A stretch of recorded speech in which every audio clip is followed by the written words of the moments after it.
Suzanne Collins wrote the Hunger Games series as a dystopian thriller with very clean prose, fast chapters, and high-stakes tension that reads quickly even for returning readers. Across the books, you get a mix of survival pressure, political themes, and emotional consequences, but the experience stays page-turning and easy to follow.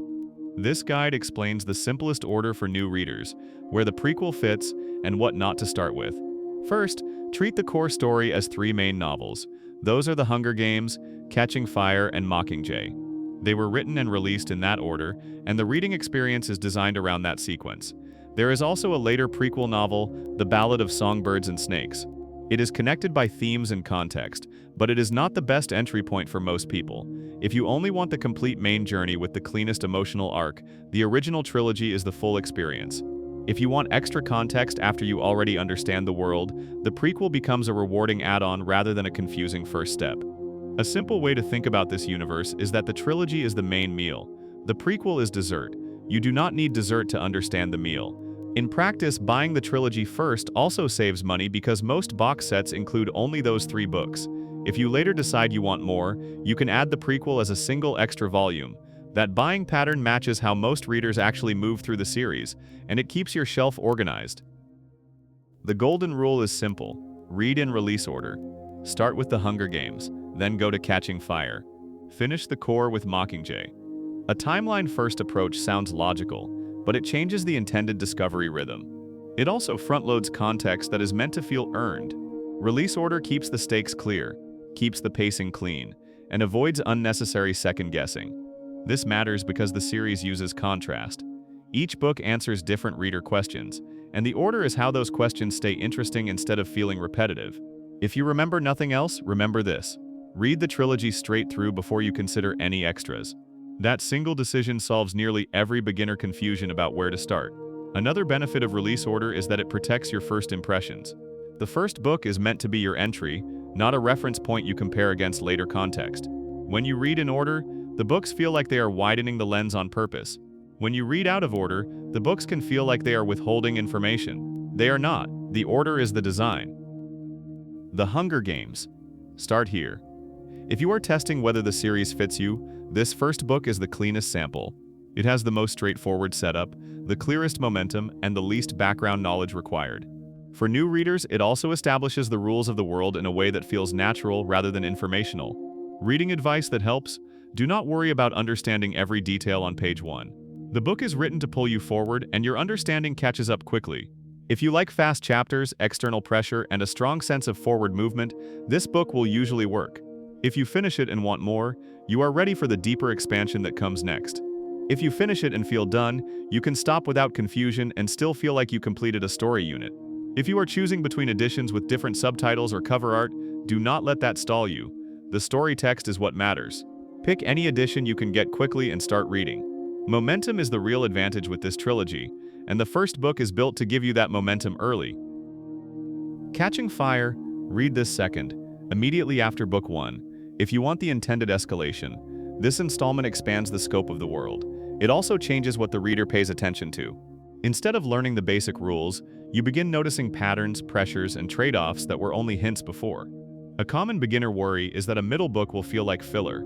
This one usually does not. It is structured to feel like an acceleration, not a pause. Practical tip: if book 1 felt like a clean thriller, expect book 2 to add more layers. The pacing is still strong, but the experience is slightly more complex. That is the point. It prepares you for the final book without forcing you to study lore or keep notes.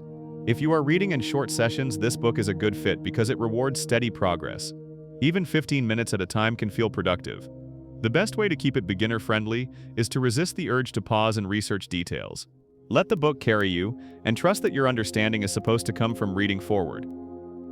Mockingjay, read this third to complete the core trilogy. This is the payoff book.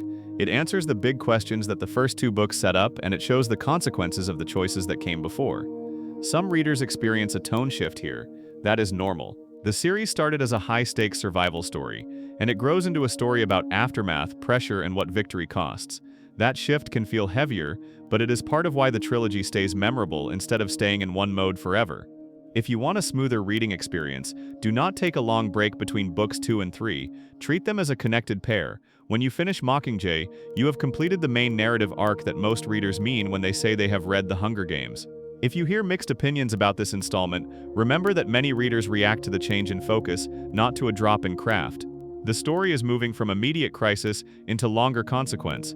That is a different kind of tension. Going in with that expectation makes the reading experience calmer and more coherent. The Ballad of Songbirds and Snakes. Read this after the original trilogy, not before. The reason is reader experience, not correctness.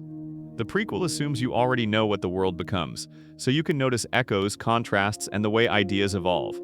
If you start with the prequel first, you lose that contrast. You also risk turning the trilogy into an answer key instead of an unfolding discovery. Another practical reason is pacing expectation. The prequel reads differently from the trilogy. It has more setup and more room for context. That can be great when you already care about the world. It can feel slow if you are still deciding whether you like the series at all. So the simplest rule is this: read the 3 core books. If you want more time in the universe, then add the prequel as a 4th step. If you are a completionist, you can treat the prequel as a separate book that deepens themes, not a missing chapter of the trilogy. That mindset prevents disappointment. You are not looking for the same structure as the earlier books. You are looking for contrast, and for a different kind of perspective on how the world justifies itself. Most guides pretend there are many valid routes, but for most people there are really 2 reader situations.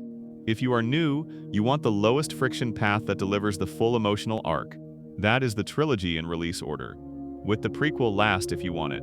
If you are returning and you read the trilogy years ago, you have a choice. You can reread the trilogy to refresh the world and then read the prequel, or you can reread Book 1 and Book 2 only, then go straight into Mockingjay, and then add the prequel. Either way, the key is that the trilogy stays the spine. The prequel works best as a reflection, not as a foundation. This is a series where order is less about strict continuity and more about preserving the intended feeling of discovery and escalation. If you are making a reading plan with friends or family, agree on the trilogy first, then decide together whether to add the prequel. That shared decision prevents someone from accidentally spoiling the experience for another person, even unintentionally, because everyone is moving through the same steps. The most common mistake is starting with the Ballad of Songbirds and Snakes because it is earlier in the timeline. That choice is not wrong in a technical sense, but it is the least beginner-friendly path. It changes the way the trilogy feels. It can also increase your mental load because you are trying to map context that the trilogy normally reveals through experience. If you are buying the series as a gift for a younger reader, the same advice usually applies. Start with Book 1. Let the reader decide whether they want more. The prequel is better as an extra later, when the reader already trusts the author's voice and wants a deeper look at how the world frames power and control. If you want one simple rule for your shelf, label the prequel as optional. Keep the trilogy together as the core set. If you already started with the prequel, you do not need to restart. Just move to The Hunger Games next and then read forward through the trilogy. The key is to return to release order as soon as possible. That puts the core story back into its intended shape, and most readers adjust quickly. Expect the tone to shift across the trilogy. Book 1 is the tightest and most immediately thrilling. It is built to be readable fast with a clear external pressure that keeps pages turning. Book 2 keeps that momentum, but it broadens the scope and asks you to notice systems, strategy, and the way choices ripple outward. Book 3 leans harder into consequences. Some readers call it heavier. A better way to say it is that it is doing emotional work as well as action work. This matters for reading order because the trilogy is designed as a progression. If you jump around, you can end up with the wrong expectation for what the next book is trying to do. Read straight through, and the shift feels intentional rather than surprising. That makes the finish more satisfying, even for readers who mainly came for fast pacing. A useful expectation is that the series moves from tight survival to larger moral pressure. The writing stays accessible, but the questions become bigger. If you are sensitive to heavier themes, consider spacing your reading sessions. If you want a fast binge, the trilogy supports that too. The order is what keeps either approach feeling smooth.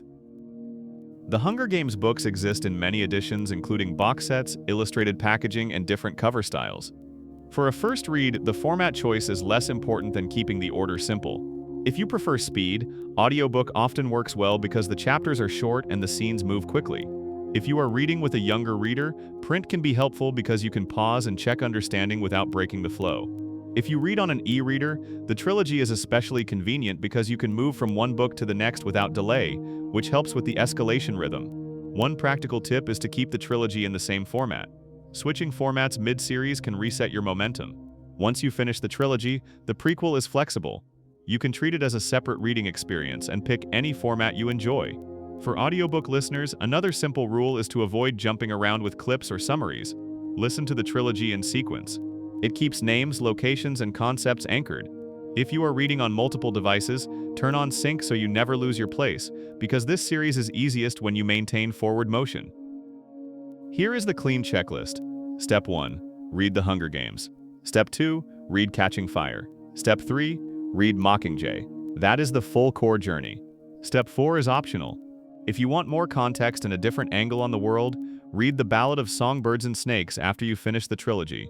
If you are unsure, stop after book 1. It is a complete test of whether the series voice works for you. If you want the fastest path, read the trilogy with minimal breaks between books. If you are collecting the set, buy the trilogy first, then decide on the prequel later. This approach keeps your decision simple, protects the intended escalation, and makes it easy to recommend the series to other readers without adding confusion. If you want the shortest possible commitment, the trilogy is also a clean stopping point.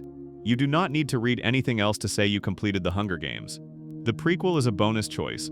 That framing removes pressure, which is important because pressure is what makes many new readers delay starting. Once you finish the trilogy, you have two good next moves. If you want to stay in the same universe, add The Ballad of Songbirds and Snakes as an extra layer of context. Treat it as a companion experience, not as required reading. If you want to move on to something with a similar page-turning feel, look for books with short chapters, clear stakes, and a strong sense of forward motion. That is the reading experience that makes these books easy to binge. For convenience, keep this order saved: The Hunger Games, Catching Fire, Mockingjay, then optionally The Ballad of Songbirds and Snakes. In the full channel library, you will also find more series reading orders and beginner guides built the same way. Simple decisions first, and no spoilers. If you want an easy next video to watch, look for another reading order guide for a series you already recognize. That is the fastest way to build a personal reading pipeline. You keep the decision simple, you start with book 1, and you always know what comes next. The goal is always the same: reduce confusion, pick the simplest order, and start reading today rather than collecting plans.